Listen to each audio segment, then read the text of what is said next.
Il est 20h, merci de nous retrouver sur Burkina Info pour le journal. L'actualité en titre, les députés du CNT ont adopté un projet de loi qui a pour ambition d'annuler le délai de 60 jours pour l'adoption de la loi de finances 2016. Les raisons dans ce journal. Le nom de Norbert Zongo a été immortalisé ce matin. Désormais, la partie urbaine de la route nationale Saint-Juxtin, l'avenue France-Afrique, porte son nom. Bienvenue aux 20h de Burkina Info. À 2 semaines de la fin de la transition, les députés du CNT ont adopté un projet de loi qui a pour ambition d'annuler le délai de 60 jours pour l'adoption de la loi de finances au profit de 14 jours, vu le délai imparti à la transition pour rendre le tablier. Le justificatif dans cet élément d'Assanakro. Les députés du Conseil national de la transition ont examiné et adopté en séance plénière ce 12 décembre 2015 un projet de loi relatif à la proposition de résolution portant modification de la résolution numéro 003-2014/CNT du 2 décembre 2014 portant règlement du Conseil national de la transition. Un projet de loi qui vise tout simplement à annuler le délai de 60 jours pour l'adoption de la loi de finances comme l'indique la Constitution.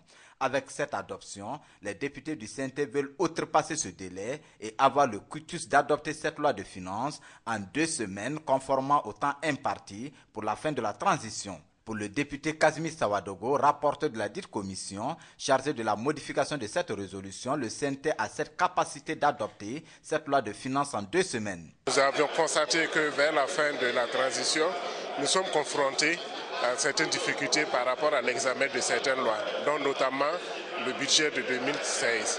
Et si rien n'est fait, nous serions obligés de mettre le pays dans des difficultés. Et pour éviter cela, c'est pour cela que nous avions eu l'initiative de modifier cela pour attendre à ce que le gouvernement nous apporte le budget, parce que nous sommes prêts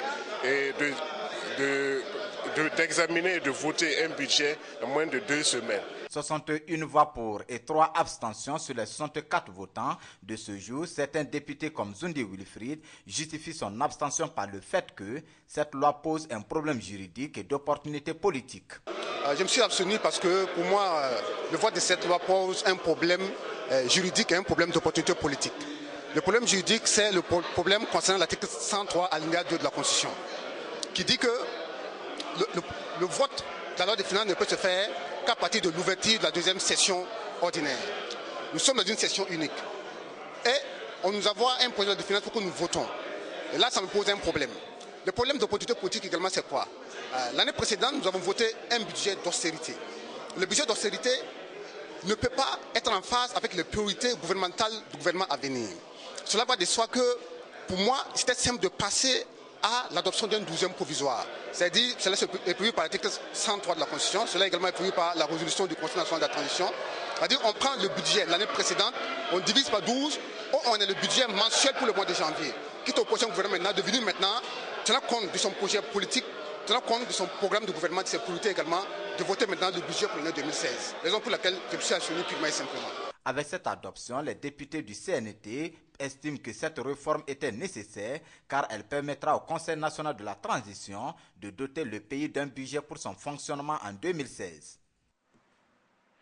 Mort le 13 décembre 1998 avec 3 de ses compagnons, le nom du journaliste Norbert Zongo a été gravé dans le marbre pour la postérité. Désormais, la partie urbaine de la route nationale Saint-Juxtin, le boulevard France-Afrique, a été baptisée Norbert Zongo. Le détail de la cérémonie qui a eu lieu en présence de sa veuve et du Premier ministre Isaac Sida avec l'Iradon Philippe Ada.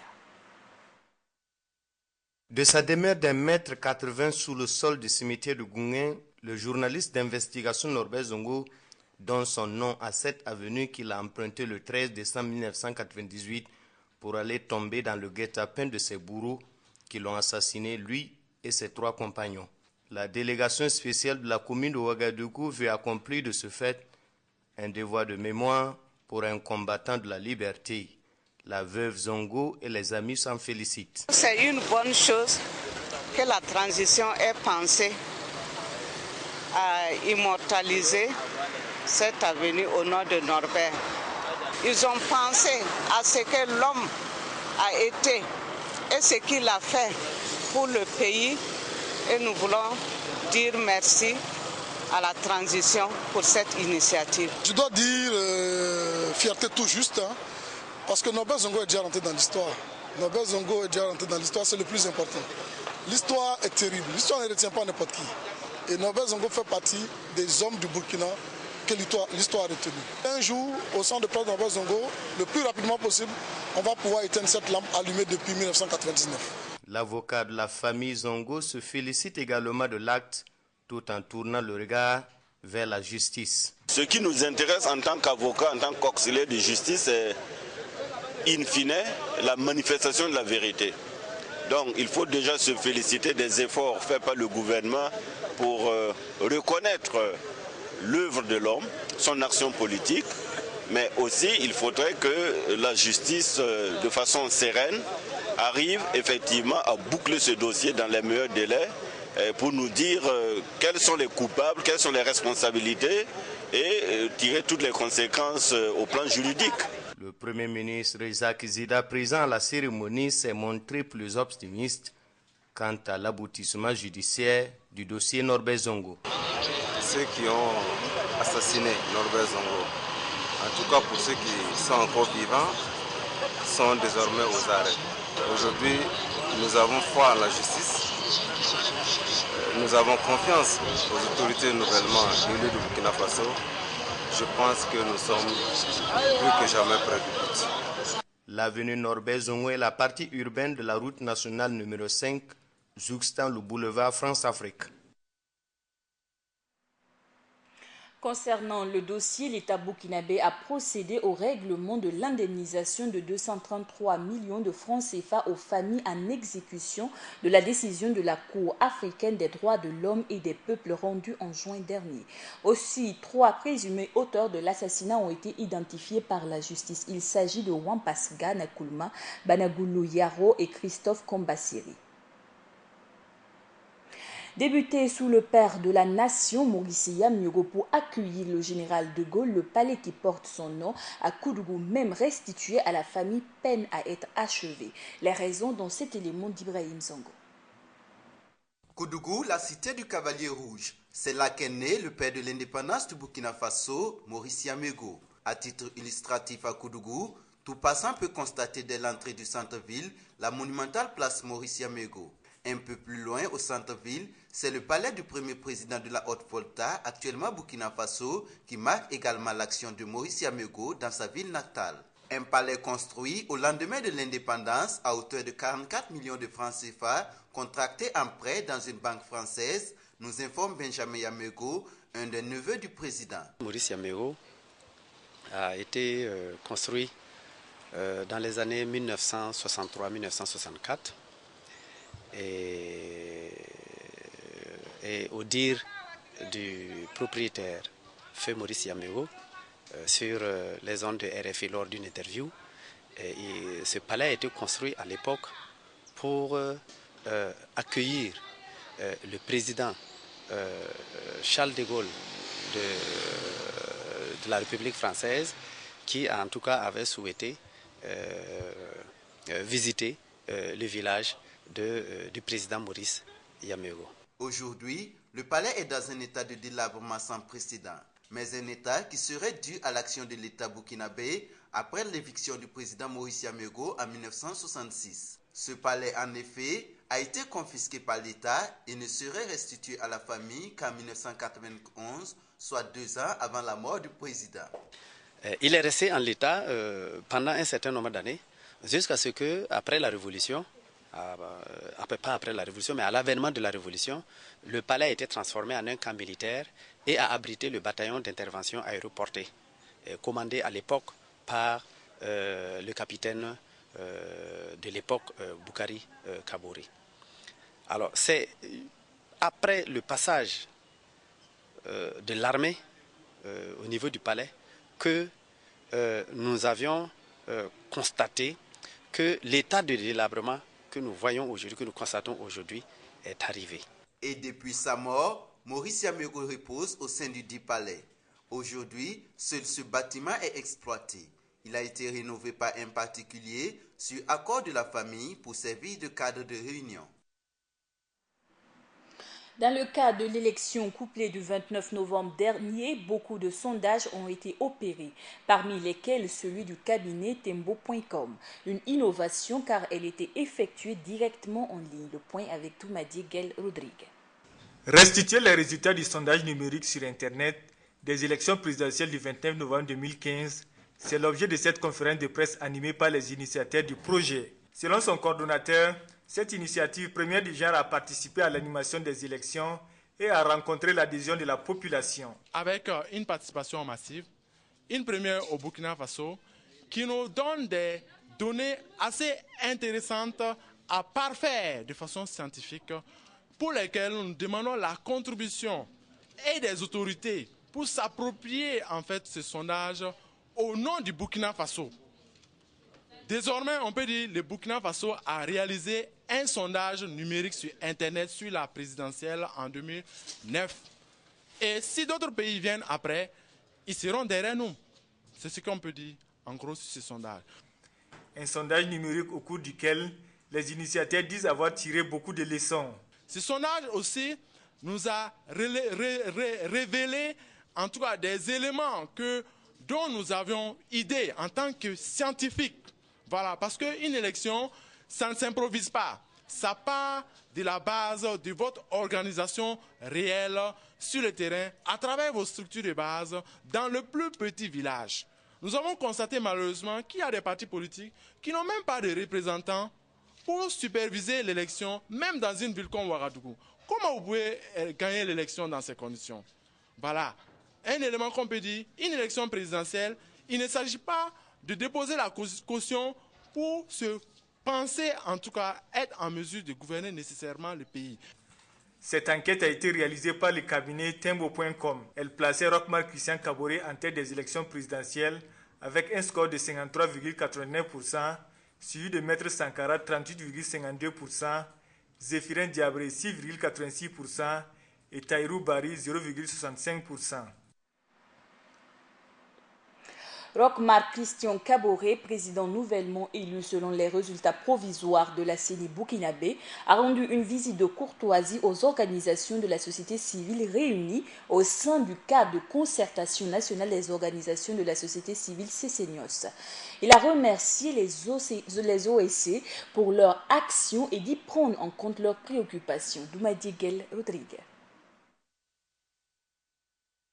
Le président du Faso nouvellement élu, Roch-Marc Christian Kaboré, est allé remercier de vive voix les jeunes et les femmes du cadre de concertation des OSC pour les différentes luttes qu'ils ont menées sur le terrain jusqu'à l'aboutissement des élections libres qui l'ont porté à la tête de l'État. Les membres du cadre de concertation ont saisi l'occasion pour soumettre au nouveau président leurs doléances. Beaucoup d'attentes, mais les attentes qui semblent les plus essentielles, c'est que la jeunesse burkinabé puisse trouver de quoi travailler, que la jeunesse burkinabé puisse trouver de quoi s'occuper, et qu'on puisse ouvrir beaucoup d'universités, qu'on puisse trouver des microcrédits pour les jeunes pour s'auto-employer. Et pour les femmes aussi, c'est pareil, qu'on puisse ouvrir une banque qui va promouvoir en fait l'entrepreneuriat féminin. Et puis bon, la société civile, c'est pourquoi que la société civile aujourd'hui puisse être prise activement dans le développement du Burkina, que dans les décisions, qu'il puisse avoir une rencontre permanente entre le gouvernement et les organisations de la société civile pour pouvoir échanger sur les problèmes qui touchent le pays. Je crois que grosso modo, c'est ce que nous pourrions dire en fait. À son tour, le président Kaboré s'est engagé de prendre en compte leurs préoccupations. Avec vous aujourd'hui, que le Burkina Faso que nous allons bâtir ensemble ne sera pas comme celui d'hier. Je peux prendre l'engagement avec vous aujourd'hui que nous allons travailler à la création des emplois pour les jeunes et pour les femmes. Je peux prendre l'engagement avec vous aujourd'hui que nous mettrons l'ensemble des mécanismes de financement pour vous appuyer, pour que l'entrepreneuriat soit au centre de nos activités et pour que demain, vous puissiez vous prendre en charge, assurer vos familles et être dignes. Conscient de leur rôle dans l'ancrage de la démocratie, Roch-Marc Christian Kaboré les a invités à mener leur lutte dans le pur respect du droit. Le Bureau national de l'UPC a fait le point de sa campagne et se projette pour les municipales de 2016. Au cours de la conférence de presse qu'ils ont animée, le débat de la majorité absolue et des questions de ralliement ont été abordés. Samba Kassile Traoré. Faire le bilan après les élections couplées du 29 novembre passé et préparer celles municipales à venir, tels sont les objets de la rencontre du Bureau national de l'Union pour le changement UPC, selon son secrétaire général. Faire le bilan de la campagne, vous savez qu'on vient de terminer une élection où nous sommes arrivés deuxième au niveau de la présidentielle et 33 députés au niveau donc, des législatives, donc encore deuxième. Il y a de quoi quand même faire un petit bilan, tirer les enseignements et voir dans quelle mesure, qu'est-ce qui a marché, qu'est-ce qui n'a pas marché, pour pouvoir donc nous remettre au travail pour les échéances à venir. Et nous allons essentiellement discuter de la préparation des municipales à venir qui, comme on l'a dit tout à l'heure, sont prévues normalement dans le premier trimestre de l'année 2016. À la question d'un quelconque ralliement de l'UPC avec le MPP, Adama Soso répond. Il y a de fortes chances que l'UPC est comme allié tout le monde, dans la mesure où, comme je dis actuellement, aucun jeu n'est fait. Et à partir du moment où aucun jeu n'est fait, on se dit que nous sommes des Burkinabés entre nous, nous sommes en mesure de nous parler. Et pour nous, aujourd'hui, la porte de l'UPC n'est pas fermée. Tout dépendra des discussions à venir parce que d'abord, je dis, nous allons nous-mêmes nous prononcer sur notre position. Mais être avec le MPP également, ça nécessite quand même une démarche de part et d'autre. Et c'est tout ceci qui va nous permettre au moment opportun de dire dans quel cadre, quand nous serons. Mais actuellement, vous êtes d'accord que c'est difficile tant qu'on n'a pas encore terminé cette discussion de vous dire si on sera à gauche ou à droite. L'UPC salue tous ces militants qui ont fait preuve de bonne conduite lors des élections passées et dit compter sur eux pour le développement du Burkina Faso. Parlons à présent de la fête nationale dans la région des Hauts-Bassins. C'est la ville de Houndé qui a servi de cas de célébration des 55 ans d'indépendance. Environ 1000 personnes ont défilé au niveau de la place publique du Haut-Commissariat de la province du Tuy. Le point du défilé avec Josias Tabigé. À l'instar des autres années, la célébration du 55e anniversaire de la cession du pays des hommes intègres à la souveraineté a connu un franc succès à Houndé, chef-lieu de la province de Tuy, qui a abrité l'événement. Célébré dans un contexte d'austérité selon les autorités de la transition, cela n'a pas empêché à la population de Houndé de bénéficier d'une fête digne de ce nom. Vous savez, toutes les organisations militaires ont mis beaucoup du sien. On fait très attention, il y a le timing, et tout cela a été respecté parce que les gens se sont engagés et je voulais les féliciter et leur dire merci pour leur engagement, mais également féliciter les civils qui ont été disciplinés lors de la préparation, mais également lors de cet exercice qui s'est passé aujourd'hui. Environ 1000 personnes composées de personnels militaires, paramilitaires, civils, des mouvements associatifs, sportifs, scolaires et regroupements d'intérêts économiques ont défilé devant la place publique du Haut-Commissariat de la province du Tuy. Des engins et autres moyens motorisés, ce sont là tout ce qui fait la vitrine économique de la région en général et du Burkina en particulier, qui a été exposé aux yeux de la population fortement mobilisée. Et dire que, comme vous l'avez constaté, l'engouement de la population pour ces festivités est total. Alors, c'est une bonne chose de faire en sorte que le 11 décembre, la célébration du 11 décembre soit tournante dans les provinces. Donc vous avez vu que, en tout cas, toute la population de Houndé est sortie. Et grand merci encore une fois de plus au comité d'organisation et grand merci à la population. Je voudrais féliciter tous les récipiendaires qui ont reçu les reconnaissances de la nation. Je voudrais aussi féliciter les blessés de l'insurrection populaire. À la fin du défilé, le gouverneur a procédé à la remise du fanion au haut-commissaire du Oué, qui aura la charge d'organiser le 56e anniversaire de l'indépendance à Bobo-Dioulasso le 11 décembre 2016. Il faut noter qu'en 2014, c'est la province de Kélindougou qui avait organisé le 54e anniversaire à Ourdara. Et à cette cérémonie, au total 150 personnes, à savoir des militaires, paramilitaires ainsi que les blessés de l'insurrection ont été décorés. Selon les récipiendaires, cet acte est une invite à plus d'ardeur au travail. Josias Dabiré.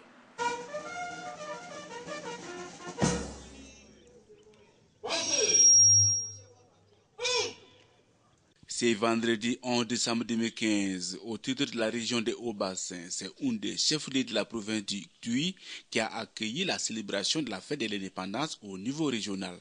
À cette occasion, la population de Houndé n'a pas marchandé sa mobilisation. À l'instar des autres villes du Burkina, des personnes morales, civiles, militaires et paramilitaires ont reçu des distinctions honorifiques pour leurs services rendus à la nation. Sentiment de fierté, de joie et également une invite à mieux faire. Alors, moi j'inscris ça dans le sens de l'interpellation à mieux faire.